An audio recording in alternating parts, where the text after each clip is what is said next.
Question 1. Write a note on the development of sociology of religion. Answer.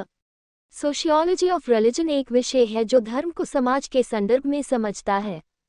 ये धर्म को एक सोशल फिनोमेनन के रूप में देखता है और उसके रोल्स, इम्पैक्ट्स और ट्रांसफॉर्मेशंस का एनालिसिस करता है। सोशियोलॉजी ऑफ रिलीजन का विकास 3 मुख्य चरणों में देखा जा सकता है, जो प्री मॉडर्न सोसाइटी से लेकर मॉडर्न और पोस्ट इंडस्ट्रियल दुनिया तक जाता है। इस जवाब में हम सोशियोलॉजी ऑफ रिलीजन के हिस्टोरिकल डेवलपमेंट की स्कॉलर्स के कॉन्ट्रीब्यूशंस और इसके प्रमुख ट्रेंड्स को इंग्लिश में डिटेल से समझाएंगे, ताकि हिंदी स्पीकिंग स्टूडेंट्स के लिए ये क्लियर और यूजफुल हो। 1. प्री मॉडर्न सोसाइटीज और शुरुआती विकास। सोशियोलॉजी ऑफ रिलीजन का शुरुआत उस समय हुआ जब यूरोपियन मर्चेंट वॉयेजर्स, मिशनरीज और कॉलोनियलिस्ट्स ने ट्राइबल और प्री मॉडर्न सोसाइटीज का कॉन्टैक्ट किया। 19th सेंचुरी में स्कॉलर्स ने ट्राइबल समेजन के रिलीजियस बिलीफ्स और प्रैक्टिसेस का स्टडी शुरू किया। Edward B. टाइलर और हर्बर्ट स्पेंसर जैसे इंटेलेक्चुअलिस्ट्स ने प्रपोज किया कि प्री मॉडर्न इंसान ने ड्रीम्स, एकोज और डेथ जैसे मिस्टीरियस फिनोमिना को समझने के लिए धर्म का आविष्कार किया। उनका मानना था कि जब साइंस इन चीज़ों के रैशनल एक्सप्लेनेशंस देगा, तब धर्म का सिग्निफिकेंस खत्म हो जाएगा। पॉल रेडन ने धर्म के इमोशनल एस्पेक्ट्स पर जोर दिया और कहा कि धर्म एक इमोशनल रिस्पॉन्स है जो डरावनी या अनसर्टेन सिचुएशंस में इंसान को शक्ति देता है। इस चरण का सबसे बड़ा कंट्रीब्यूशन एमील डर्कहाइम का था। उन्होंने 1912 में अपनी book the elementary forms of religious life में धर्म का सोशियोलॉजिकल एक्सप्लेनेशन दिया। डर्कहाइम के अकॉर्डिंग धर्म एक यूनिफाइड सिस्टम है जो सेक्रेड बिलीफ्स और प्रैक्टिसेस के थ्रू एक मॉरल कम्युनिटी बनाता है, जिसे वो चर्च कहते हैं। उन्होंने ऑस्ट्रेलियन ट्राइब्स के टोटमिज्म का स्टडी किया और बताया कि टोटम एक सेक्रेड ऑब्जेक्ट होता है जो एक सोशल ग्रुप को रिप्रेजेंट करता है। डर्कहाइम ने यह है कि रिचुअल्स और बिलीफ्स ग्रुप सॉलिडारिटी को स्ट्रेंथन करते हैं और समाज को एक साथ रखते हैं। उनका ये पर्सपेक्टिव सोशियोलॉजी ऑफ रिलीजन के फाउंडेशन के लिए महत्वपूर्ण था, क्योंकि उन्होंने धर्म को इंडिविजुअल फेथ से ज़्यादा सोशल इंटीग्रेशन का टूल बताया। 2. इंडस्ट्रियल सोसाइटीज़ और धर्म का एनालिसिस। इंडस्ट्रियल रेवोल्यूशन के बाद यूरोप में फ्यूडलिज्म के ब्रेकडाउन के साथ सोशियोलॉजी ऑफ रिलीजन का फोकस बदल गया। स्कॉलर्स ने इंडस्ट्रियल सोसाइटीज़ में धर्म के फ्यूचर और उसके सोशल रोल्स पर ध्यान दिया। इस दौरान कार्ल मार्क्स और मैक्स वेबर ने धर्म का अलग अलग पर्सपेक्टिव से स्टडी किया। कार्ल मार्क्स ने कहा कि धर्म एक्सप्लॉयटेशन के दुनिया में डिस्ट्रेस का एक्सप्रेशन है और साथ हाय उसके खिलाफ प्रोटेस्ट भी। उन्होंने धर्म को ओपियम ऑफ द पीपल कहा, मतलब ये कि धर्म लोगों को ऑप्रेसिव कंडीशंस में फॉल्स कंफर्ट देता है। मार्क्स के अकॉर्डिंग धर्म सुपरस्ट्रक्चर का हिस्सा है जो material based mode of production का रिफ्लेक्शन होता है। उनका मानना था कि जब क्लास स्ट्रगल से ऑप्रेसिव सोशल कंडीशंस खत्म हो जाएंगे, तब धर्म की ज़रूरत नहीं रहेगी। नियो मार्क्सिस्ट स्कॉलर्स ने यह भी ऐड किया कि कुछ केसेस में रिलीजियस आइडियाज बेस को चैलेंज कर सकते हैं, जैसे लिबरेशन थियोलॉजी में देखा गया। मैक्स वेबर ने धर्म का एनालिसिस रैशनलाइजेशन के कॉन्सेप्ट के थ्रू किया। उन्होंने प्रोटेस्टेंट सेक्ट्स जैसे लूथरनिज्म और कैल्विनिज्म के एथिक्स का स्टडी किया और देखा कि उनके डॉक्ट्रिन्स ने यूरोप में कैपिटलिज्म के डेवलपमेंट को बूस्ट किया। कैल्विनिज्म के डॉक्ट्रिन ऑफ प्रीडेस्टिनेशन, जिसमें कहा गया कि गॉड ने अपने चोजन लॉ पहले से चुन लिए हैं, ने बिलीवर्स में हार्ड वर्क और एसेटिसिज्म को प्रमोट किया। इससे वेल्थ एक्यूमुलेशन हुआ जो इंडस्ट्रियलाइजेशन के लिए रीइन्वेस्टेड हुआ। वेबर का ये कंट्रीब्यूशन दिखाता है कि धर्म सोशल चेंज का कैटलिस्ट भी हो सकता है। 3. मॉडर्न और पोस्ट इंडस्ट्रियल सोसाइटीज़ में धर्म का रिवाइवल। मॉडर्न और पोस्ट इंडस्ट्रियल सोसाइटीज़ में स्कॉलर्स ने धर्म के सर्वाइवल और रिवाइवलिज्म पर फोकस किया। थर्ड वर्ल्ड कंट्रीज़ में Islamic fundamentalism, singular Buddhist nationalism और हिंदू कम्युनलिज्म जैसे मूवमेंट्स ने दिखाया कि धर्म आज भी पॉलिटिकल मोबिलाइजेशन और सोशल मूवमेंट्स का हिस्सा है। लैटिन अमेरिका में क्रिश्चियनिटी ने एक्सप्लॉयटेशन के खिलाफ रेजिस्टेंस का टूल का काम किया, जबकि यूनाइटेड स्टेट्स में फंडामेंटलिस्ट प्रोटेस्टेंट सेक्ट्स का ग्रोथ हुआ। इस चरण में ये भी देखा गया कि सेक्युलर सिस्टम्स जैसे स्टेट, कम्युनिज्म और नेशनलिज्म में भी रिलीजियस रिचुअल्स और बिलीफ्स का इन्फ्लुएंस होता है। सोशियोलॉजी ऑफ रिलीजन की विशेषताएं। सोशियोलॉजी ऑफ रिलीजन का फोकस धर्म के सोशल कॉन्टेक्स्ट पर होता है। ये नहीं पूछता कि गॉड एग्जिस्ट्स या नहीं, बल्कि ये देखता है कि लोग क्यों बिलीव करते हैं, कैसे बिलीव करते हैं और उनके बिलीफ्स का सोशल कंडीशंस से क्या रिलेशन है। इसमें रिचुअल्स, बिलीफ्स और इंस्टीट्यूशंस का स्टडी किया जाता है जो समाज के पॉलिटिकल, इकोनॉमिक और कल्चरल एस्पेक्ट से जुड़ होते हैं। डर्कहाइम का सॉलिडारिटी का कॉन्सेप्ट, मार्क्स का ऑपरेशन के कॉन्टेक्स्ट में धर्म का एनालिसिस और वेबर का रैशनलाइजेशन का आइडिया इस डिसिप्लिन के कॉ में है। कंक्लूजन, सोशियोलॉजी ऑफ रिलीजन का विकास प्री मॉडर्न सोसाइटीज के ट्राइबल बिलीफ से लेकर मॉडर्न दुनिया के रिलीजियस रिवाइवलिज्म तक एक डायनामिक प्रोसेस है। इसने धर्म को एक सोशल फिनोमेनन के रूप में समझा और इसके फंक्शंस, इम्पैक्ट्स और ट्रांसफॉर्मेशंस का एनालिसिस किया। डर्कहाइम, मार्क्स, वेबर और दूसरे स्कॉलर्स के कंट्रीब्यूशंस ने इस डिसिप्लिन को रिच बनाया है। आज के समय में रिलीजियस प्लूरलिज्म, सेक्युलराइजेशन और फंडामेंटलिज्म जैसे टॉपिक्स इस विषय को और रेलेवेंट बनेट हैं। ये स्टडी स्टूडेंट्स को समाज और धर्म के कॉम्प्लेक्स रिलेशनशिप को समझने में मदद करता है। Question 2, discuss the process of secularisation. Answer, secularisation एक ऐसी प्रक्रिया है जिसमें धर्म का इन्फ्लुएंस सोशल इंस्टीट्यूशंस और ह्यूमन कॉन्शियसनेस पर कम होता जाता है। ये मॉडर्न सोसाइटीज का एक की फीचर है जो इंडस्ट्रियलाइजेशन, अर्बनाइजेशन और साइंटिफिक थिंकिंग के साथ जुड़ा है। सेक्युलराइजेशन का मतलब ये नहीं कि धर्म कंप्लीटली खत्म हो जाता है, बल्कि उसका रोल लिमिटेड और स्पेसिफिक हो जाता है। इस जवाब में हम सेक्युलराइजेशन के कॉन्सेप्ट, उसके कैरेक्टरिस्टिक्स, प्रोसेसेस और इम्प्लीकेशंस को इंग्लिश में डिटेल से समझाएंगे ताकि हिंदी स्पीकिंग स्टूडेंट्स के लिए क्लियर हो। सेक्युलराइजेशन क्या है? सेक्युलराइजेशन वो प्रोसेस है जिसमें सोशल इंस्टीट्यूशंस जैसे एजुकेशन, पॉलिटिक्स और मैरिज में धर्म का कंट्रोल कम होता है और लोग रैशनल और प्रैक्टिकल वैल्यूज पर ज़्यादा फोकस करते हैं। सेक्युलर सोसाइटी की कुछ विशेषताएं हैं। 1. Instrumental values. लोग गोल ओरिएंटेड और प्रैक्टिकल वैल्यूज को प्रायोरिटाइज करते हैं, जैसे एफिशिएंसी और productivity. 2. Rational procedures. Decision making logical और एविडेंस बेस्ड होता है, ना कि रिलीजियस बिलीफ्स पर डिपेंडेंट। 3. Technological methods. टेक्नोलॉजी का यूज बढ़ता है, जो ट्रेडिशनल रिलीजियस प्रैक्टिसेस को रिप्लेस करता है। सेक्युलराइजेशन इंडस्ट्रियलाइजेशन और अर्बनाइजेशन का रिजल्ट है। अर्बन जीवन में लोग रिलीजियस मिस्ट्रीज से कम इंटरेस्टेड होते हैं और दुनियावी दिस वर्ल्डली इश्यूज पर फोकस करते हैं। इसके साथ हाई प्लूरलिज्म और टॉलरेंस का डेवलपमेंट होता है, जहां कोई एक वर्ल्ड व्यू इम्पोज नहीं किया जाता। सेक्युलराइजेशन के प्रोसेसेस। सेक्युलराइजेशन के मुख्य प्रोसेसेस हैं। 1. Institutional differentiation. सोशल इंस्टीट्यूशंस जैसे एजुकेशन, लॉ और हेल्थ केयर अपने स्पेसिफिक फंक्शंस के लिए ऑटोनमस हो जाते हैं। फॉर एग्जाम्पल, पहले मैरिज और एजुकेशन चर्च या टेम्पल के अंडर होते थे, लेकिन अब ये स्टेट या सेक्युलर इंस्टीट्यूशंस के अंडर हैं। 2. प्लूरलिज्म का डेवलपमेंट। एक सोसाइटी में अलग अलग रिलीजियस ग्रुप्स को एग्जिस्ट करते हैं, जिससे एक हाई धर्म का डोमिनेंस खत्म हो जाता है। ये डाइवर्सिटी टॉलरेंस को प्रमोट करता है। 3. रैशनलाइजेशन। मैक्स वेबर के कॉन्सेप्ट के अकॉर्डिंग, रैशनल और scientific world view myths, miracles और मैजिक को डिसएंचांट करता है। लोग लॉजिकल एक्सप्लेनेशंस पर डिपेंड करते हैं, जैसे मेडिकल साइंस के थ्रू बीमारियों का इलाज। 4. Critical consciousness. लोग रिलीजियस इंस्टीट्यूशंस और बिलीफ्स के हिडन एजेंडाज को क्वेश्चन करते हैं, जिससे धर्म का अथॉरिटी कम होता है। Historical context. सेक्युलराइजेशन का शुरुआत यूरोप में रिनेसांस और रेफॉर्मेशन के बाद हुआ। रिनेसांस थिंकर्स ने थियोलॉजिकल कॉस्मॉस के व्यूज को चैलेंज किया और चार्ल्स डार्विन के एवोल्यूशन थियरी ने क्रिश्चियन क्रिएशन स्टोरीज को क्वेश्चन किया। 19th सेंचुरी में सेक्युलरिस्ट कैंपेनर्स जैसे चार्ल्स ब्रैडलाफ ने मास एजुकेशन और फ्री प्रेस के थ्रू सेक्युलर आइडियाज को स्प्रेड किया, जिससे ट्रेडिशनल रिलीजियस अथॉरिटी वीकन हुई। यूरोप में सेक्युलराइजेशन का कॉन्टेक्स्ट फ्यूडलिज्म के अगेंस्ट स्ट्रगल से जुदा था। फ्यूडल मोनार्क्स और रिलीजियस इंस्टीट्यूशंस के क्लोज रिलेशंस जो बोर्जवाजी ने चैलेंज किए। मॉडर्न नेशन स्टेट्स में डेमोक्रेसी और फ्रीडम ऑफ कॉन्शियंस के राइट्स एस्टैब्लिश हुए, जिसमें रिलीजियस टॉलरेंस और एथीज्म को भी जगह मिली। सेक्युलराइजेशन के एग्जाम्पल्स। फ्रांस, 1905 से फ्रांस रिजिडली सेक्युलर है।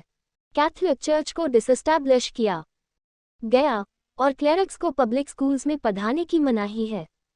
मेक्सिको, यह चर्च प्रॉपर्टी स्टेट के अंडर है और क्लर्जी के पॉलिटिकल पार्टिसिपेशन पर रेस्ट्रिक्शंस हैं। नॉर्डिक कंट्रीज, यहाँ लूथरनिज्म एस्टैब्लिश्ड रिलीजन है, लेकिन प्रैक्टिकल ऑटोनॉमी लिमिटेड है।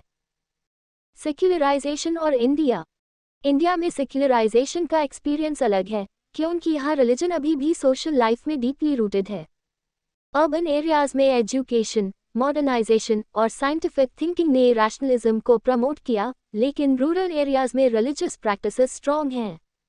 सेक्युलराइजेशन के science include secular education system, legal reforms जैसे हिंदू सक्सेशन एक्ट और state sponsored interfaith dialogues. Challenges और क्रिटिसिज्म। कुछ स्कॉलर्स आर्ग्यू करते हैं कि सेक्युलराइजेशन इंडियन कल्चर के लिए सूटेबल नहीं है, क्योंकि यहाँ रिलीजन कल्चरल आइडेंटिटी का हिस्सा है। फॉर्सिबल एविक्शन ऑफ रिलीजन से कम्युनलिज्म बढ़ सकता है। फिर भी सेक्युलराइजेशन एक ग्लोबल प्रोसेस है जो मॉडर्निटी के साथ जुड़ा है। कंक्लूजन। सेक्युलराइजेशन एक कॉम्प्लेक्स प्रोसेस है जो धर्म के सोशल इन्फ्लुएंस को कम करता है और रैशनल, प्लूरलिस्टिक सोसाइटी को प्रमोट करता है। इसके प्रोसेसेस जैसे इंस्टीट्यूशनल डिफरेंशिएशन, रैशनलाइजेशन और प्लूरलिज्म मॉडर्नाइजेशन के साथ चलते हैं। यूरोप में इसका इम्पैक्ट ज़्यादा देखा गया, लेकिन इंडिया में भी अर्बन एरियाज में ये विजिबल है। सोशियोलॉजी ऑफ रिलीजन के स्टूडेंट्स के लिए इसका स्टडी समाज के ट्रांसफॉर्मेशन को समझने के लिए ज़रूरी है। Question 3. Describe the Indian experience of secularism and secularisation. Answer. India में सेक्युलरिज्म और सेक्युलराइजेशन का एक्सपीरियंस दुनिया के बाकी हिस्सों से अलग है, क्योंकि यहाँ रिलीजियस डाइवर्सिटी, कल्चरल हेरिटेज और कॉलोनियल हिस्ट्री ने इन कॉन्सेप्ट्स को शेप दिया है। सेक्युलरिज्म को इंडिया में डेमोक्रेसी का फाउंडेशन माना जाता है, लेकिन इसका इम्प्लीमेंटेशन और समझ में कई चैलेंजेस हैं। इस जवाब में हम इंडियन सेक्युलरिज्म के हिस्ट्री, कैरेक्टरिस्टिक्स, डिबेट्स और सेक्युलराइजेशन के लिमिटेड इम्पैक्ट को इंग्लिश में डिटेल से समझाएंगे, ताकि हिंदी स्पीकिंग स्टूडेंट्स के लिए क्लियर हो। इंडियन सेक्युलरिज्म क्या है? इंडियन सेक्युलरिज्म का मतलब है स्टेट का न्यूट्रलिटी, यानी स्टेट किसी एक धर्म को फेवर या अपोज नहीं करता। कॉन्स्टिट्यूशन के आर्टिकल 25 to 28 रिलीजियस फ्रीडम और इक्वालिटी ऑफ रिलीजन्स को गारंटी करते हैं। इंडियन सेक्युलरिज्म वेस्टर्न मॉडल से अलग है, क्योंकि यहाँ स्टेट रिलीजियस अफेयर्स में इन्वॉल्व होता है, लेकिन किसी एक रिलीजन को प्रिविलेज नहीं देता। ये प्लूरलिज्म पर बेस्ड है, जहाँ हिंदू, मुस्लिम, क्रिश्चियन, सिख, जैन, बुद्धिस्ट और दूसरे फेथ्स को एग्जिस्ट करते हैं। Historical context. मडीवल इंडिया में भी प्लूरलिज्म था, लेकिन इक्वालिटी के बजाय हायरार्की का नॉर्म था। नॉन हिंदू ग्रुप्स जैसे सीरियन क्रिश्चियंस को कास्ट सिस्टम में फिट किया गया। रूलिंग ग्रुप्स जैसे मुगल्स, मराठास ने अपनी कल्चरल हेगेमनी बनाई, लेकिन दूसरे फेथ्स को टॉलरेट किया अगर उन्होंने उनकी अथॉरिटी एक्सेप्ट की। मॉडर्न टाइम्स में इक्वालिटी और लीगल राइट्स की डिमांड ने सेक्युलरिज्म को शेप दिया। लोग अपने राइट्स को डोमिनेंट कल्चरल ग्रुप्स के कर्टसी के रूप में नहीं, बल्कि लॉ के थ्रू चाहते हैं। Colonial impact. कॉलोनियलिज्म ने इंडियन सेक्युलरिज्म के डेवलपमेंट को इन्फ्लुएंस किया। यूरोप में सेक्युलरिज्म रेनेसांस और इंडस्ट्रियलिज्म के साथ ऑर्गेनिकली डेवलप हुआ, लेकिन इंडिया में कॉलोनियल रूल ने इस प्रोसेस को हिंडर किया। बंगाल रेनेसांस पार्शियल और आर्टिफिशियल था, क्योंकि 1. यूरोपियन रेनेसांस फ्री स्टेट्स में हुआ, जबकि इंडियन रेनेसांस कॉलोनियल डोमिनेशन के अंडर स्ट्रगल किया। 2. यूरोपियन रेनेसांस ने साइंस, ट्रेड और पॉलिटिक्स में रेवोल्यूशन लाया, जबकि इंडियन रेनेसांस का इम्पैक्ट लिमिटेड था। 19th सेंचुरी में राजा राम मोहन रॉय और ईश्वर चंद्र विद्यासागर जैसे सोशल रिफॉर्मर्स ने सेक्युलर वैल्यूज को प्रमोट किया, जैसे विडो रीमैरिज और एजुकेशन रिफॉर्म्स। सेक्युलरिज्म वीज रिलीजन डिबेट। कुछ स्कॉलर्स जैसे टी.एन. मदन ने कहा है कि सेक्युलरिज्म इंडियन कल्चर के लिए मिसमैच्ड है, क्योंकि 1. एनलाइटनमेंट व्यू में रिलीजन इरैशनल है, लेकिन इंडिया में रिलीजन कल्चरल आइडेंटिटी का पार्ट है। 2. रिलीजन को फोर्सबली पब्लिक लाइफ से रिमूव करने से कम्युनल वायलेंस बढ़ता है। मदन का सजेशन है कि रिलीजन के रिसोर्सेज का यूज टॉलरेंस प्रमोट करने के लिए किया जाए। आशीष ने रिलीजन को फेथ, वे ऑफ लाइफ और आइडियोलॉजी, पॉलिटिकल टूल में डिवाइड किया। उनका है कि मॉडर्नाइजेशन रिलीजन को आइडियोलॉजी बनाता है, जो सेक्युलरिज्म का ऑपोजिशन करता है। मॉडर्न सेक्युलरिज्म नेशनलिज्म और डेवलपमेंट के आइडियोलॉजीज के साथ आता है, जो बिलीवर्स को एलियनेट करता है और कम्युनलिज्म को बढ़ावा देता है। गांधी वीज नेहरू ऑन सेक्युलरिज्म। गांधी और नेहरू के व्यूज ऑन सेक्युलरिज्म में डिफरेंसेस थे। गांधी डीपली रिलीजियस लेकिन उन्होंने कहा कि रिलीजन पर्सनल मैटर है और स्टेट अफेयर्स में इंटरफेयर नहीं करना चाहिए। 1940 में कम्युनल वायलेंस के बाद गांधी ने क्लियरली कहा कि रिलीजन को पॉलिटिक्स से अलग रखा जाए। नेहरू ने western model of secularism adopt किया, लेकिन स्टेट न्यूट्रलिटी पर फोकस किया। नेहरूवियन सेक्युलरिज्म स्टेट इंस्टीट्यूशंस का यूज सेक्युलर ऑब्जेक्टिव्स के लिए करता था, लेकिन कुछ क्रिटिक्स के अकॉर्डिंग इसमें फेलियर हुई, जिससे कम्युनलिज्म बढ़ा। Secularisation in India. इंडिया में सेक्युलराइजेशन का प्रोसेस स्लो है क्योंकि रिलीजन अभी भी सोशल लाइफ में बहुत एम्बेडेड है। अर्बन एरियाज में एजुकेशन, मॉडर्नाइजेशन और साइंटिफिक थिंकिंग ने रैशनलिज्म को प्रमोट किया, लेकिन रूरल एरियाज में रिलीजियस प्रैक्टिसेस स्ट्रॉन्ग हैं। सेक्युलराइजेशन के science include secular education system, legal reforms जैसे Hindu succession act, state sponsored interfaith dialogues और festivals. Challenges. Communalism, religious politics secularism के लिए चैलेंज है। कल्चरल रेजिस्टेंस, लोग रिलीजन को प्राइवेट बनाने के अगेंस्ट हैं। Political misuse, political parties religion का वोट बैंक पॉलिटिक्स के लिए। कंक्लूजन। इंडियन सेक्युलरिज्म और सेक्युलराइजेशन का एक्सपीरियंस प्लूरलिज्म, डाइवर्सिटी और कॉलोनियल हिस्ट्री से शेप्ड है। ये वेस्टर्न मॉडल से अलग है क्योंकि यहाँ स्टेट न्यूट्रलिटी और कोएग्जिस्टेंस पर फोकस है। चैलेंजेस के बावजूद सेक्युलरिज्म इंडिया के डेमोक्रेटिक फैब्रिक का एसेंशियल पार्ट है। स्टूडेंट्स को ये समझ जाना जरूरी है कि इंडियन सेक्युलरिज्म एक डायनामिक प्रोसेस है जो समाज के साथ इवॉल्व करता है। Question 4. Discuss the conditions that promote or hinder religious pluralism. Answer. Religious pluralism एक ऐसा कॉन्सेप्ट है जिसमें एक सोसाइटी में अलग अलग धर्म के लोग एक साथ रहते हैं, अपने बिलीव्स को फ्रीली प्रैक्टिस करते हैं और एक दूसरे के प्रति रिस्पेक्ट दिखाते हैं। इंडिया जैसे डाइवर्स कंट्री में, जहां हिंदू, मुस्लिम, क्रिश्चियन, सिख, जैन, बुद्धिस्ट और भी कई फेथ्स कोएग्जिस्ट करते हैं, रिलीजियस प्लूरलिज्म बहुत महत्वपूर्ण है। ये पैसिव कोएग्जिस्टेंस नहीं है, बल्कि एक्टिव म्यूचुअल रिस्पेक्ट और अंडरस्टैंडिंग पर बेस्ड है। इस जवाब में हम रिलीजियस प्लूरलिज्म के मीनिंग, उसके प्रमोटिंग कंडीशंस और हिंडरिंग फैक्टर्स को इंग्लिश में डिटेल से समझाएंगे ताकि हिंदी स्पीकिंग स्टूडेंट्स के लिए क्लियर हो। रिलीजियस प्लूरलिज्म क्या है? रिलीजियस प्लूरलिज्म का मतलब है एक सोसाइटी में मल्टीपल रिलीजन्स का पीसफुल कोएग्जिस्टेंस, जहां हर एक को इक्वल राइट्स और रिस्पेक्ट मिलता है। इंडिया में कॉन्स्टिट्यूशन के आर्टिकल 25 to 28 रिलीजियस फ्रीडम को गारंटी करते हैं, जो प्लूरलिज्म का फाउंडेशन है। प्लूरलिज्म सिर्फ ये नहीं कि अलग अलग धर्म हैं, बल्कि ये कि वो एक दूसरे के साथ हार्मनी में रहे। Conditions that promote religious pluralism. 1. Freedom of religion. Religious pluralism के लिए सबसे ज़रूरी कंडीशन है फ्रीडम ऑफ रिलीजन। जब तक लोग अपना धर्म फ्रीली प्रैक्टिस नहीं कर सकते, तब तक प्लूरलिज्म पॉसिबल नहीं। फ्रीडम ऑफ रिलीजन का मतलब ये नहीं कि हर धर्म को दूसरे को लेजिटिमेट मानना पड़ेगा, बल्कि ये ज़रूरी है कि सभी धर्म एक कॉमन लॉ के अंडर पीसफुली कोएग्जिस्ट करें।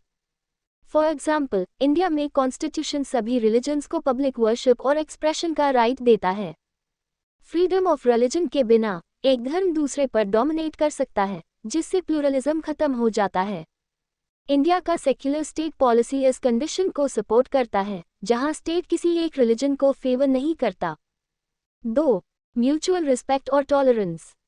फ्रीडम के अलावा म्यूचुअल रिस्पेक्ट भी ज़रूरी है। ये रिस्पेक्ट सोसाइटल और थियोलॉजिकल चेंजेस के थ्रू आता है। इसका मतलब है कि रिलीजन्स के डिफरेंसेस को मिनिमाइज किया जाए और कॉमन वैल्यूज़ पर फोकस किया जाए।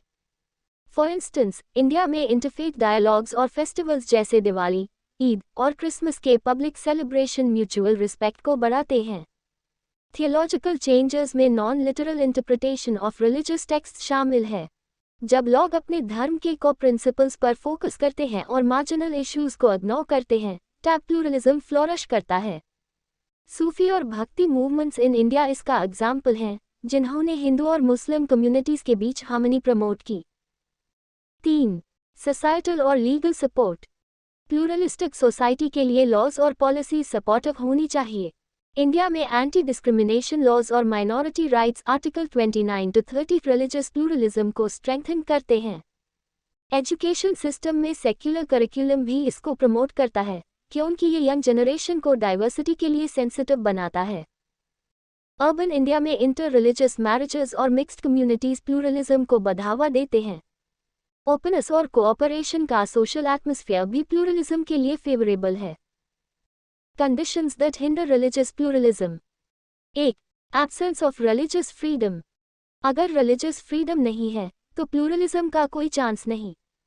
कुछ कंट्रीज में रिलीजन हाई बैंड होता है जहां प्लूरलिज्म की बात हाई नहीं उठती।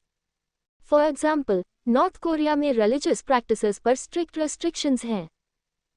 रिलीजियस सोसाइटीज में भी अगर एक धर्म को डोमिनेंस दिया जाता है तो प्लूरलिज्म सफ़र करता है। फॉर इंस्टेंस, सऊदी अरेबिया में इस्लाम के अलावा दूसरे रिलीजन्स को पब्लिक प्रैक्टिस की परमिशन नहीं है। 2. एक्सक्लूसिविज्म। एक्सक्लूसिविज्म वो आइडियोलॉजी है जहां एक रिलीजन के फॉलोअर्स अपना धर्म को अल्टीमेट ट्रूथ मानते हैं और दूसरे रिलीजन्स को फॉल्स या इन्फीरियर समझते हैं। ये प्लूरलिज्म का सबसे बड़ा बैरियर है क्योंकि ये टॉलरेंस और म्यूचुअल रिस्पेक्ट को ब्लॉक करता है। इंडिया में कुछ एक्सट्रीमिस्ट ग्रुप्स एक्सक्लूसिविस्ट आइडियोलॉजीज प्रमोट करते हैं जो कम्युनल हार्मनी को हार्म करती हैं। फॉर एग्जाम्पल, रिलीजियस फंडामेंटलिज्म का राइज प्लूरलिज्म के लिए थ्रेट है। 3. सोशल और पॉलिटिकल इंस्टेबिलिटी। जब सोसाइटी में इकोनॉमिक क्राइसिस, पॉलिटिकल कॉन्फ्लिक्ट या सोशल अनरेस्ट होता है तब रिलीजियस प्लूरलिज्म वीकन होता है। ऐसे सिचुएशंस में कम्युनिटीज अपनी रिलीजियस आइडेंटिटी के अराउंड बंद हो जाती हैं और दूसरे ग्रुप्स के प्रति मिसट्रस्ट बढ़ता है। फॉर एग्जाम्पल, इंडिया में कम्युनल राइट्स के दौरान प्लूरलिज्म का स्पिरिट कमजोर हो जाता है। कंक्लूजन। रिलीजियस प्लूरलिज्म एक डायनामिक प्रोसेस है जो फ्रीडम, म्यूचुअल रिस्पेक्ट और सपोर्ट ऑफ सोसाइटल कंडीशंस पर डिपेंड करता है। इंडिया में सेक्युलर कॉन्स्टिट्यूशन और कल्चरल डाइवर्सिटी प्लूरलिज्म को प्रमोट करते हैं, लेकिन एक्सक्लूसिविज्म और इंस्टेबिलिटी जैसे फैक्टर्स इसको चैलेंज करते हैं। सोशियोलॉजी ऑफ रिलीजन के स्टूडेंट्स के लिए ये समझ जाना ज़रूरी है कि प्लूरलिज्म ना सिर्फ पीसफुल कोएग्जिस्टेंस के लिए बल्कि सोशल हार्मनी और डेवलपमेंट के लिए भी एसेंशियल है। Question 5. Show that understanding of religious notions is vital to the understanding of tribal lifestyle. Answer. Tribal lifestyle को समझने के लिए उनकी रिलीजियस नोशंस का अंडरस्टैंडिंग बहुत ज़रूरी है क्योंकि रिलीजन उनके जीवन के हर एस्पेक्ट में डीपली इंटीग्रेटेड है। ट्राइबल कम्युनिटीज़ के लिए धर्म सिर्फ एक बिलीफ सिस्टम नहीं बल्कि उनकी सोशल स्ट्रक्चर, इकोनॉमिक प्रैक्टिसेस और कल्चरल आइडेंटिटी का कोर है। इस जवाब में हम ये दिखाएंगे कि ट्राइबल रिलीजियस नोशंस कैसे उनकी लाइफस्टाइल को शेप करते हैं और इसका सोशियोलॉजिकल सिग्निफिकेंस क्या है, इंग्लिश में डिटेल से, ताकि हिंदी स्पीकिंग स्टूडेंट्स के लिए क्लियर हो। ट्राइबल रिलीजन और लाइफस्टाइल का कनेक्शन। ट्राइबल रिलीजन्स अक्सर एनिमिस्टिक होते हैं जहां नेचुरल एलिमेंट्स जैसे ट्रीज, रिवर्स, माउंटेन्स और एनिमल्स को सेक्रेड माना जाता है। ये बिलीफ्स उनकी लाइफस्टाइल को डायरेक्टली इन्फ्लुएंस करते हैं। फॉर एग्जाम्पल, तोड़ा ट्राइब ऑफ नीलगिरी हिल्स में बफलो को सेक्रेड माना जाता है और उनकी एंटायर सोशल और इकोनॉमिक लाइफ इसके अराउंड रिवॉल्व करती है। तोड़ा लोग अपने बफलोज के लिए स्पेसिफिक रिचुअल्स परफॉर्म करते हैं जैसे डेयरी टेम्पल सेरेमनीज जो उनकी कम्युनिटी की सॉलिडारिटी को स्ट्रेंथन करती है। ट्राइबल रिलीजियस नोशंस उनकी सोशल ऑर्गेनाइजेशन को भी डिफाइन करते हैं। सेक्रेड लैंडस्केप्स जैसे हिल्स या रिवर्स ट्राइबल आइडेंटिटी का पार्ट होते हैं। फॉर इंस्टेंस, संथाल ट्राइब के लिए मरिंग बुरू ग्रेट माउंटेन एक सेक्रेड डेटी है और इसके अराउंड उनके फेस्टिवल्स और रिचुअल्स होते हैं। ये रिलीजियस प्रैक्टिसेस कम्युनिटी के मेंबर्स को एक साथ लाते हैं और उनकी कलेक्टिव आइडेंटिटी को रिइंफोर्स करते हैं। इकोनॉमिक प्रैक्टिसेस और रिलीजन। ट्राइबल कम्युनिटीज़ के इकोनॉमिक एक्टिविटीज़ भी रिलीजियस नोशंस से गाइडेड होते हैं। फॉर एग्जाम्पल, टोड इसके लिए बफलो हर्डिंग एक रिलीजियस ड्यूटी है, ना कि सिर्फ इकोनॉमिक एक्टिविटी। उनके डेयरी टेम्पल्स में बफलो मिल्क को सेक्रेड ऑफरिंग के रूप में यूज़ किया जाता है। सिमिलरली, मैनी ट्राइब्स में एग्रीकल्चर और हंटिंग के रिचुअल्स होते हैं जो डेटीज़ को अपीज करने के लिए किए जाते हैं।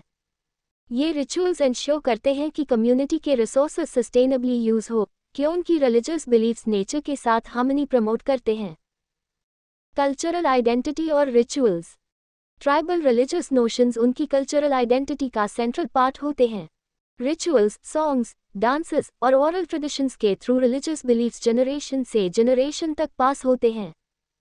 फॉर एग्जाम्पल, ट्राइबल फेस्टिवल्स जैसे सरहुल अमंग और राउंड ट्राइब में नेचर डेटीज़ को सेलिब्रेट किया जाता है जो कम्युनिटी के कल्चरल वैल्यूज को रिफ्लेक्ट करता है।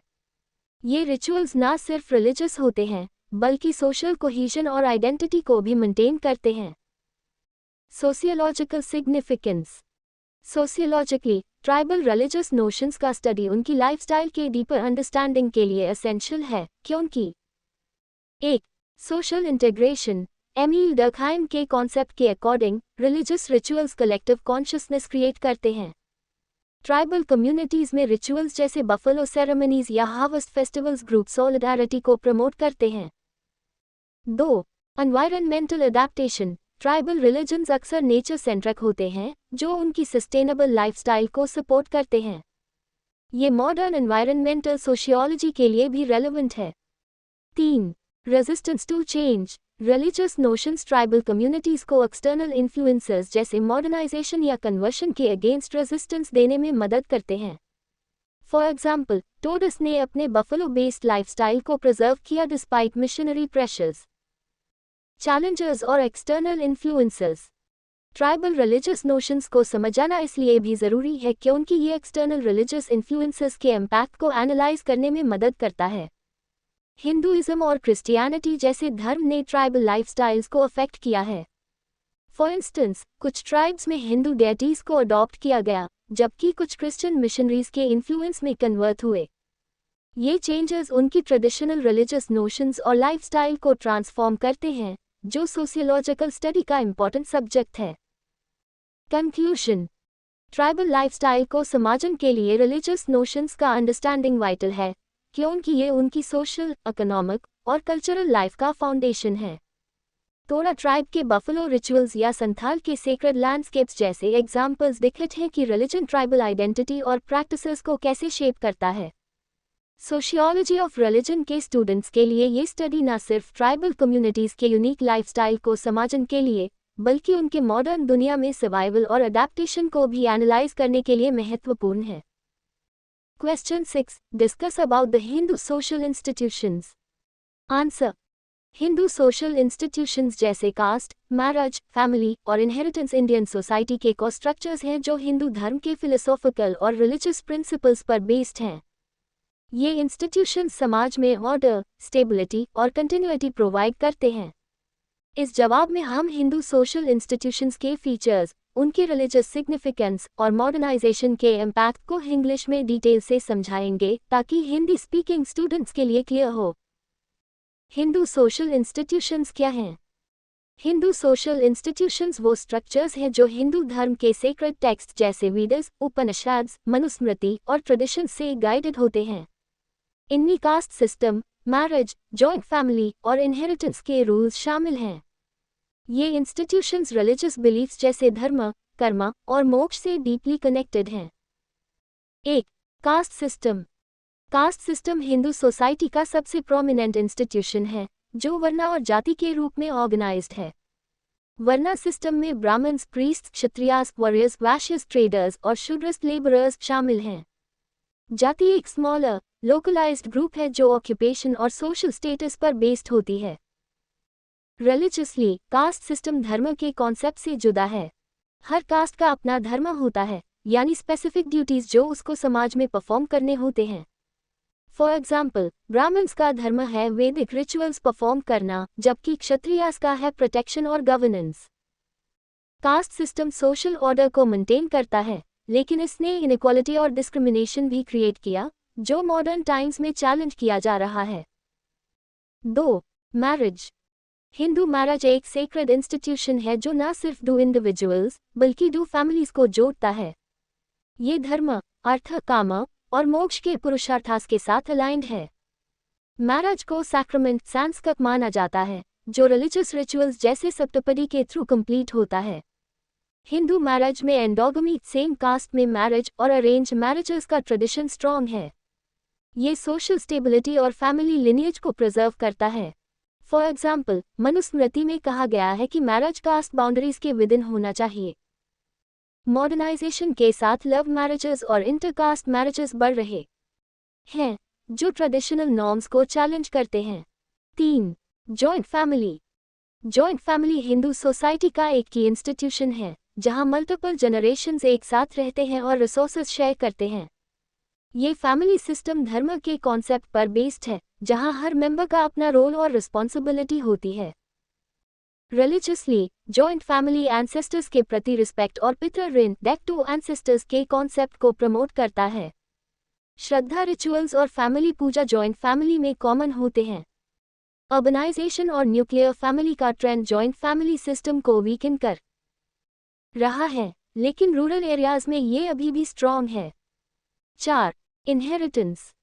Hindu inheritance rules traditionally patriarchal हैं, जहां प्रॉपर्टी मेल एयर्स को ट्रांसफर होती है।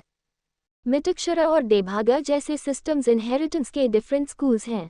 मितक्षरा में जॉइंट फैमिली प्रॉपर्टी का कॉन्सेप्ट स्ट्रॉन्ग है, जबकि देभागा इंडिविजुअल राइट्स को प्रायोरिटी देता है। रिलीजियसली, इनहेरिटेंस पितृ ऋण के कॉन्सेप्ट से जुदा है, जहां सन्स का रिस्पॉन्सिबिलिटी होता है फैमिली लिनिएज और रिचुअल्स को कंटिन्यू करना। हिंदू सक्सेशन एक्ट 1956 ने वुमेन को इक्वल इनहेरिटेंस राइट्स दिया, जो ट्रेडिशनल सिस्टम को मॉडर्नाइज करता है। Religious significance. Hindu social institutions धर्म के कॉन्सेप्ट पर बेस्ड हैं, जो मॉरल और सोशल ऑर्डर को डिफाइन करता है। कर्मा का डॉक्ट्रिन भी इन इंस्टीट्यूशंस को शेप देता है कि उनकी कास्ट और फैमिली रोल्स पास्ट एक्शंस के कॉन्सिक्वेंसेस के रूप में देखे जाते हैं। मोक्ष का अल्टीमेट गोल इन इंस्टीट्यूशंस को स्पिरिचुअल कॉन्टेक्स्ट देता है कि उनकी ये वर्ल्डली ड्यूटीज के थ्रू साल्वेशन की तरफ ले जाते हैं। मॉडर्नाइजेशन का इम्पैक्ट। मॉडर्नाइजेशन, एजुकेशन और अर्बनाइजेशन ने हिंदू सोशल इंस्टीट्यूशंस को ट्रांसफॉर्म किया है। कास्ट सिस्टम, रिजर्वेशन पॉलिसीज और एंटी डिस्क्रिमिनेशन लॉज ने कास्ट बेस्ड इनइक्वालिटी को कम किया, लेकिन कास्ट अभी भी सोशल और पॉलिटिकल लाइफ में इन्फ्लुएंस रखता है। मैरिज, इंटरकास्ट और लव मैरिजेस बढ़ रहे हैं, जो ट्रेडिशनल एंडोगमी को चैलेंज करते हैं। जॉइंट फैमिली, न्यूक्लियर फैमिलीज का ट्रेंड बढ़ा, लेकिन इमोशनल और इकोनॉमिक डिपेंडेंस पर जॉइंट फैमिली का इन्फ्लुएंस अभी है। इनहेरिटेंस, लीगल रिफॉर्म्स ने वुमेन के राइट्स को स्ट्रेंथन किया, जो ट्रेडिशनल पेट्रियार्कल नॉर्म्स के अगेंस्ट है। Conclusion. Hindu social institutions Indian society के फाउंडेशनल स्ट्रक्चर्स हैं जो रिलीजियस प्रिंसिपल्स पर बेस्ड हैं। कास्ट, मैरिज, जॉइंट फैमिली और इनहेरिटेंस समाज को ऑर्गेनाइज करते हैं और धर्म, कर्म और मोक्ष के आइडियल्स को प्रमोट करते हैं। मॉडर्नाइजेशन ने इन इंस्टीट्यूशंस में चेंजेस लाए हैं, लेकिन इनका कल्चरल और सोशियोलॉजिकल सिग्निफिकेंस अभी भी स्ट्रॉन्ग है। सोशियोलॉजी ऑफ रिलीजन के स्टूडेंट्स के लिए ये स्टडी हिंदू सोसाइटी के डायनामिक्स को समझने के लिए ज़रूरी है। Question 7. Discuss the relationship between Buddhist philosophy and the society of that age. Answer. Buddhist philosophy का उस समय के इंडियन सोसाइटी के साथ एक गहरा और रेवोल्यूशनरी संबंध था, जो 6th सेंचुरी BCE के सोशल, इकोनॉमिक और रिलीजियस डायनामिक्स को बदल दिया। गौतम बुद्धा के टीचिंग्स से निकली ये फिलॉसफी ब्राह्मणिकल सोसाइटी के डोमिनेंट स्ट्रक्चर्स, जैसे कास्ट सिस्टम और वैदिक रिचुअल्स, के खिलाफ एक ऑल्टरनेटिव वर्ल्ड व्यू थी। बुद्धिस्ट फिलॉसफी ने इक्वालिटी, नॉन वायलेंस और रैशनल थिंकिंग को प्रमोट किया, जो उस समय के लिए नई और ट्रांसफॉर्मेटिव सोच थी। इस जवाब में हम बुद्धिस्ट फिलॉसफी के मुख्य प्रिंसिपल्स, उसके सोशल इम्प्लिकेशंस और उस समय के सोसाइटी पर इसके इम्पैक्ट को इंग्लिश में डिटेल से समझाएंगे, ताकि हिंदी स्पीकिंग स्टूडेंट्स के लिए क्लियर और यूजफुल हो। बुद्धिस्ट फिलॉसफी के मुख्य प्रिंसिपल्स। बुद्धिस्ट फिलॉसफी के में कुछ की प्रिंसिपल्स हैं जो उसके सोशल इम्पैक्ट को डिफाइन करते हैं। 1. 4 नोबल ट्रूथ्स। ये बुद्धा के फाउंडेशनल टीचिंग्स हैं। पहला, लाइफ में सफरिंग दुखद है। दूसरा, सफरिंग का कॉज क्रेविंग तन्हा है। तीसरा, सफरिंग से मुक्ति पॉसिबल है। चौथा, नोबल एटफोल्ड पाथ मुक्ति का रास्ता है। 2. नोबल एटफोल्ड पाथ, इसमें right view, intention, speech, action, livelihood, effort, mindfulness और कंसंट्रेशन शामिल हैं, जो एथिकल और डिसिप्लिन लाइफ की तरफ ले जाते हैं। 3. एन अटैक नो सेल्फ। बुद्धा ने कहा कि कोई परमानेंट सेल्फ या सोल नहीं है, सब कुछ इम्परमानेंट है। ये वैदिक कॉन्सेप्ट ऑफ आत्मन के खिलाफ था। 4. अहिंसा, नॉन वायलेंस, हर जीव के प्रति कंपैशन और नॉन वायलेंस का प्रिंसिपल, जो वैदिक एनिमल सैक्रिफाइसेस के अगेंस्ट था। 5. रैशनैलिटी और पर्सनल एक्सपीरियंस। बुद्ध ने ब्लाइंड फेथ या स्क्रिप्चर्स के बजाय पर्सनल एक्सपीरियंस और लॉजिकल रीजनिंग पर जोर दिया। ये प्रिंसिपल्स उस समय की सोसाइटी के लिए रेडिकल द क्योंकि उन्होंने ब्राह्मणिकल अथॉरिटी और रिचुअल्स को डायरेक्टली चैलेंज किया। उस समय का social context. 6th century BCE में इंडियन सोसाइटी ब्राह्मणिज्म के अंडर ऑर्गेनाइज्ड थी। वैदिक रिचुअल्स, एनिमल सैक्रिफाइसेस और कास्ट सिस्टम सोशल लाइफ के सेंट्रल एलिमेंट्स थे। वर्ना सिस्टम के अकॉर्डिंग ब्राह्मण्स प्रीस्ट्स सबसे ऊपर the followed by Kshatriyas warriors Vaishyas traders और शूद्रस लेबरर्स। शूद्रस और विमेन को मार्जिनलाइज्ड किया गया था और उन्हें वैदिक नॉलेज या रिचुअल्स में पार्टिसिपेशन का अधिकार नहीं था। इस समय अर्बनाइजेशन और ट्रेड का भी राइज हो रहा था, जिससे न्यू मर्चेंट क्लास और अर्बन एलीट्स इमर्ज हुए। ये ग्रुप्स कास्ट रिस्ट्रिक्शन से फ्रस्ट्रेटेड थे और नए सोशल ऑर्डर की तलाश में थे। बुद्धिस्ट फिलॉसफी इन सोशल टेंशन्स और एस्पिरेशंस के रिस्पॉन्स के रूप में पॉपुलर हुई। बुद्धिस्ट फिलॉसफी का सोसाइटी पर इम्पैक्ट। बुद्धिस्ट फिलॉसफी ने उस समय की सोसाइटी को कई तरह से इन्फ्लुएंस किया। 1. कास्ट सिस्टम के खिलाफ। बुद्धिज्म ने कास्ट हायरार्की को रिजेक्ट किया और कहा कि इंडिविजुअल का स्टेटस बर्थ से नहीं, बल्कि उसके एक्शंस कर्म से डिटरमिन होता है। संघ मनास्टिक कम्युनिटी में सभी कास्ट्स के लॉग इक्वल द, जो एक रेवोल्यूशनरी कॉन्सेप्ट था। फॉर एग्जाम्पल, उपाली, जो एक लो कास्ट बाबर था, संघ में सीनियर मॉन्क बना और हाई रिस्पेक्ट पाया। इस एगैलिटेरियन अप्रोच ने शूद्रस और दूसरे मार्जिनलाइज्ड ग्रुप्स को अट्रैक्ट किया, जिन्होंने बुद्धिज्म में अपनी डिग्निटी और अपॉर्चुनिटी पाई। 2. विमेन का एम्पावरमेंट। आज समय की पेट्रियार्कल सोसाइटी में विमेन को रिलीजियस और सोशल लाइफ में लिमिटेड रोल्स दिए जाते थे। बुद्ध ने इनिशियली हेजिटेशन दिखाए, लेकिन अपने डिसाइपल आनंदा के इन्फ्लुएंस से भिक्खुनी संघ एस्टैब्लिश किया, जहां विमेन मंक्स बन सकती थी। ये स्टेप विमेन के लिए स्पिरिचुअल और सोशल एम्पावरमेंट का मौका था, जो ब्राह्मणिकल सोसाइटी में रेयर था। फॉर एग्जाम्पल, महाप्रजापति, बुद्ध की स्टेपमदर, पहली भिक्खुनी बनी, जो विमेन के लिए एक प्रेसिडेंट सेट किया। 3. नॉन वायलेंस और ethical living. Buddhist emphasis on अहिंसा, नॉन वायलेंस ने वैदिक एनिमल सैक्रिफाइसेस को चैलेंज किया, जो ब्राह्मण रिचुअल्स का को था। ये फिलॉसफी ने एथिकल लिविंग और कंपैशन को प्रमोट किया, जो सोसाइटी के मॉरल फ्रेमवर्क को रीशेप किया। एम्परर अशोका, जो मौर्यन रूलर था, बुद्धिस्ट फिलॉसफी से इतना इन्फ्लुएंस्ड हुआ कि उसने वॉक के बाद अहिंसा अडॉप्ट की और अपने एम्पायर में नॉन वायलेंट गवर्नेंस और सोशल वेलफेयर पॉलिसीज इंप्लीमेंट की। अशोकन एडिक्ट्स इसका प्रूफ हैं। 4. इकोनॉमिक और अर्बन डेवलपमेंट। बुद्धिज्म का राइज अर्बनाइजेशन और ट्रेड के साथ क्लोजली लिंक्ड था। मर्चेंट क्लास वैश्यस ने बुद्धिज्म को हेविली सपोर्टेड किया, क्योंकि ये कास्ट बेस्ड रिस्ट्रिक्शंस के विदाउट इकोनॉमिक मोबिलिटी अलाउ करता था। बुद्धिस्ट मॉनेस्ट्रीज जैसे सांची, नालंदा और टैक्सिला ट्रेड रूट्स पर डेवलप हुए और इकोनॉमिक हब्स बने। ये मॉनेस्ट्रीज एजुकेशन, कॉमर्स और कल्चरल एक्सचेंज के सेंटर्स द, जो अर्बन सोसाइटी के डेवलपमेंट में कंट्रीब्यूट किए। बुद्धिज्म वीज ब्राह्मणिज्म। बुद्धिस्ट फिलॉसफी ने ब्राह्मणिज्म के कई एस्पेक्ट्स को डायरेक्टली चैलेंज किया, वैदिक रिचुअल्स और सैक्रिफाइसेस को अननेसेसरी और वेस्टफुल बताया। ब्राह्मण अथॉरिटी को रिजेक्ट किया, कहकर कि एनलाइटनमेंट सबके लिए एक्सेसिबल है, न कि सिर्फ प्रिविलेज कास्ट्स के लिए। संस्कृत के बजाय पाली और प्राकृत जैसे लोकल लैंग्वेजेस में टीचिंग्स दी, जो कॉमन पीपल के लिए समझने में आसान थी। ये डिफरेंसेस ने बुद्धिज्म को पॉपुलर बनाया, लेकिन ब्राह्मणिकल रेजिस्टेंस का भी रीजन बना। ब्राह्मण प्रीस्ट्स और एलीट्स ने बुद्धिज्म को थ्रेट के रूप में देखा, जो बाद में इसके डिक्लाइन का एक फैक्टर बना। बुद्धिज्म का डिक्लाइन इन इंडिया। बुद्धिज्म का इंडिया में डिक्लाइन 12th सेंचुरी तक हुआ, और इसके कई रीजंस थे। 1. हिंदू रिवाइवल। भक्ति और शैविज्म जैसे मूवमेंट्स ने ब्राह्मणिज्म को रिवाइव किया, जो पॉपुलर डिवोशन पर बेस्ड थे और बुद्धिज्म के इंटेलेक्चुअलिज्म के अगेंस्ट थे। 2. मुस्लिम इन्वेजन्स। 12th सेंचुरी में मुस्लिम इन्वेजन्स ने बुद्धिस्ट मॉनेस्ट्रीज जैसे नालंदा को डिस्ट्रॉय किया, जो बुद्धिज्म का इंटेलेक्चुअल बेस थे। 3. Loss of royal patronage. Mauryan और गुप्ता पीरियड्स के बाद बुद्धिस्ट रूलर्स का पैट्रनेज कम हुआ, जबकि हिंदू किंग्स ने ब्राह्मणिज्म को सपोर्ट किया।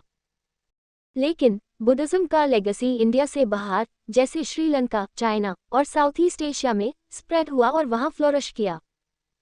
Sociological significance.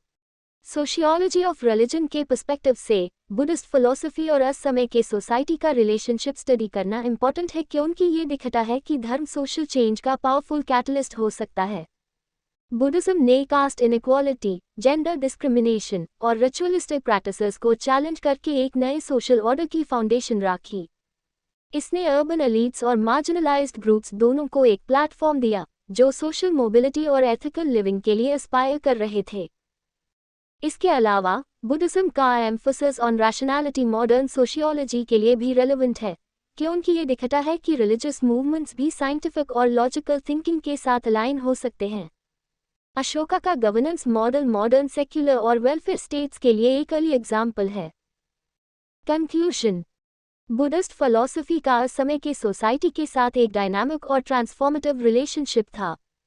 इसने कास्ट सिस्टम, पेट्रियार्कल नॉर्म्स और वैदिक रिचुअल्स को चैलेंज किया और इक्वालिटी, नॉन वायलेंस और रैशनैलिटी का नए वर्ल्ड व्यू दिया।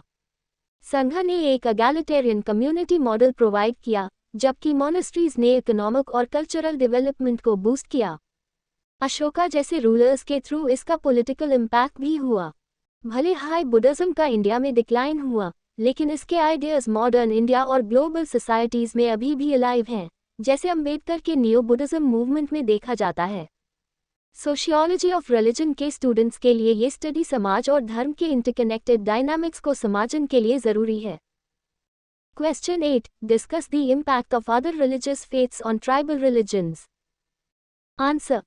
ट्राइबल रिलीजन्स पर हिंदुइज्म, क्रिश्चियनिटी और दूसरे रिलीजियस फेथ्स का सिग्निफिकेंट इम्पैक्ट रहा है, जो उनकी बिलीफ्स, प्रैक्टिसेस और सोशल स्ट्रक्चर्स को ट्रांसफॉर्म करता है। ट्राइबल कम्युनिटीज़ के लिए रिलीजन सिर्फ स्पिरिचुअल नहीं, बल्कि उनकी कल्चरल आइडेंटिटी, सोशल ऑर्गेनाइजेशन और इकोनॉमिक लाइफ का कोर है।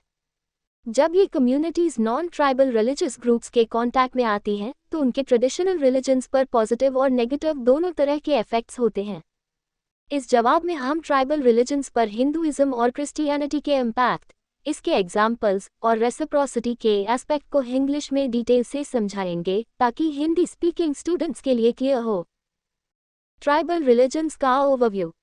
ट्राइबल रिलीजन्स अक्सर एनिमिस्टिक होते हैं, जहां नेचुरल एलिमेंट्स जैसे ट्रीज, रिवर्स, माउंटेन्स और एनिमल्स को सेक्रेड माना जाता है। ये बिलीफ्स ट्राइबल कम्युनिटीज के लाइफस्टाइल को शेप करते हैं। फॉर एग्जाम्पल, तोरा ट्राइब ऑफ नीलगिरी हिल्स में बफलो को सेक्रेड माना जाता है और उनकी डेयरी रिचुअल्स उनकी सोशल और इकोनॉमिक लाइफ का सेंट्रल पार्ट हैं। सिमिलरली, संथाल ट्राइब के लिए मरिंग बुरू, ग्रेट माउंटेन एक की डेटी है, जो उनके फेस्टिवल्स और रिचुअल्स को ऑर्गेनाइज करता है। ट्राइबल रिलीजन्स डिसेंट्रलाइज्ड होते हैं, यानी कोई फॉर्मल प्रीस्टहुड या रिटन स्क्रिप्चर्स नहीं होते और ओरल ट्रेडिशंस के थ्रू बिलीफ्स पास होते हैं। Impact of Hinduism on tribal religions. Hinduism का ट्राइबल रिलीजन्स पर लंबा और कॉम्प्लेक्स इम्पैक्ट रहा है, जो अक्सर असिमिलेशन और सिंक्रेटिज्म के थ्रू हुआ है। 1. Assimilation into Hindu fold. कई ट्राइबल कम्युनिटीज को हिंदू कास्ट सिस्टम में अब्सॉर्ब किया गया, जहां उन्हें लो कास्ट स्टेटस दिया गया। फॉर एग्जाम्पल, कुछ ट्राइब्स को शूद्र या अनटचेबल कैटेगरीज में फिट किया गया। इस प्रोसेस को हिंदुआइजेशन कहते हैं, जहां ट्राइबल डेटीज और प्रैक्टिसेस को हिंदू पैंथियन के साथ मर्ज किया जाता है। एग्जाम्पल, संथाल ट्राइब के कुछ सेक्शंस ने हिंदू गॉड्स जैसे राम और कृष्ण को अपनाया और उनके ट्रेडिशनल फेस्टिवल्स में हिंदू रिचुअल्स शामिल हुए। 2. सिंक्रेटिज्म। ट्राइबल और हिंदू बिलीफ्स के बीच सिंक्रेटिज्म भी कॉमन है, जहां दोनों ट्रेडिशंस के एलिमेंट्स मिक्स होते हैं। फॉर इंस्टेंस, झारखंड के ट्राइब्स में जगन्नाथ वर्शिप का इन्फ्लुएंस देखा जाता है, लेकिन वो अपने ट्रेडिशनल डेटीज को भी वर्शिप करते हैं। ये सिंक्रेटिज्म ट्राइबल आइडेंटिटी को पार्शली प्रिजर्व करता है, लेकिन उनके यूनिक प्रैक्टिसेस को डाइल्यूट भी कर सकता है। 3. Loss of autonomy. हिंदुआइजेशन ने कई ट्राइबल कम्युनिटीज के रिलीजियस ऑटोनॉमी को कम किया।